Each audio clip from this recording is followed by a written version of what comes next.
Hola, me llamo Patxi Bengochea, tengo 17 años y soy de aquí, del Valle. ¡Ancho! ¡A Torrune! Vai, Gabón.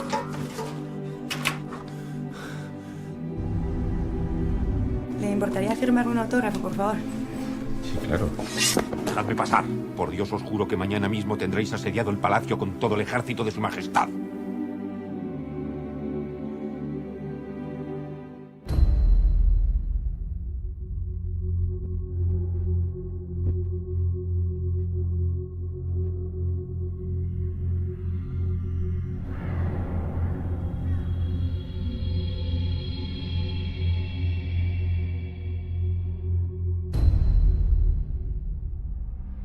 Parece ser que el señor de Ursúa se trajo a un grupo de agotes como criados a trabajar al Baztán, pero los trató como auténticos esclavos.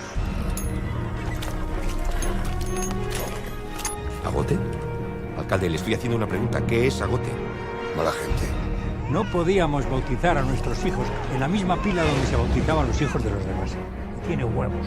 No podíamos enterrar a nuestros muertos en el cementerio. Atzendu zaizun un sartun genuen gure ama. Mendiardien. Contagian enfermedades. Pero he oído que son una especie de herejes con el rabo de Satán.